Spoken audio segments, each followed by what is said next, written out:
For this plague doctor to travel through time and help us with COVID-19, you'll need to take his place in the past, where you could easily be exposed to an even deadlier pandemic known as the Black Death. It would start with a sudden fever, and before you know it, your hands could turn black or horrific growths could cover your body. Without the miracles of 21st century medicine, would there be any way to beat this thing? Here's how to survive the Black Death. The Black Death is a deadly plague that struck Europe and Asia in the 1300s. Eventually, it killed over 50 million people worldwide. Once its bacteria infects your body, it would attack your lymphatic system, causing its trademark blood and pus-filled boils. Then it would spread to your blood and lungs, resulting in a variety of painful symptoms and eventually death. Oh, and did we mention it's highly contagious? So, how could you avoid catching it? Why should you invest in a leather suit? And how could sunlight help stop its spread?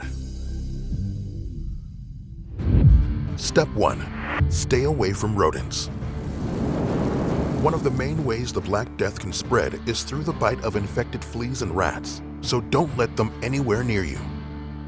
So come up with a new wardrobe that will protect your skin from any dangerous pests. Wear coarse materials such as leather to protect your skin against fleas that might be carrying the plague.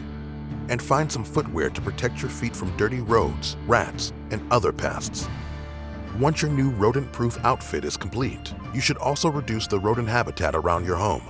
This means removing any small shrubs, rock piles, and possible rodent food supplies. Step 2. Don't touch dead bodies. This might sound harsh, as many would have lost loved ones during this pandemic. But touching the dead increases your chances of being exposed to the infected fluids on their bodies. This goes for dead animals too.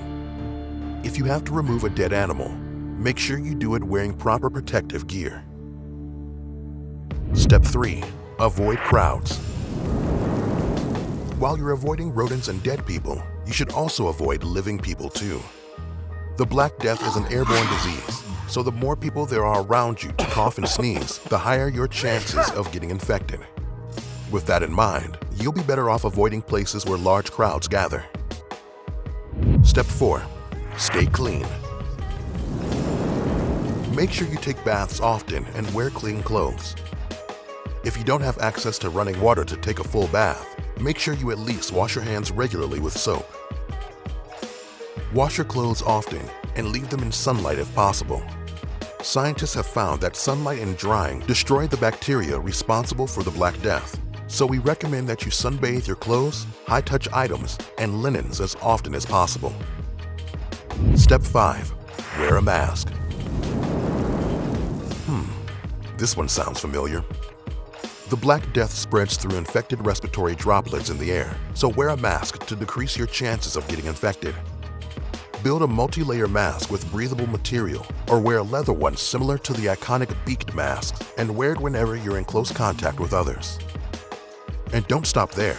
If you want to be extra safe, you should also consider wearing goggles to prevent the droplets from getting in your eyes. Step 6. Don't travel. Traveling during a modern pandemic is a bad idea because you could help spread the virus. But traveling during a medieval pandemic would be even worse. During medieval times, travelers had to endure harsh and unsanitary conditions on the road for several days or months. So you would be at a much higher risk of contact with infected people or pests during your trip. You and your family would be better off staying home as much as possible. So prepare a schedule and a list of supplies that you may need, and limit your interactions in stores, markets, and on the streets. And if a member of your household does get infected, you'll need to quarantine them immediately. This means you will need to prepare a room where they can stay isolated from all the healthy family members and have almost no interactions with other people. Back during the era of the Black Death, a quarantine lasted at least 40 days. So there you have it. Following these steps should give you a good chance of getting through the Black Death alive. Now it's time to head back to the future and see what 2021 has in store. But don't worry, we have just the video to help you survive whatever awaits you.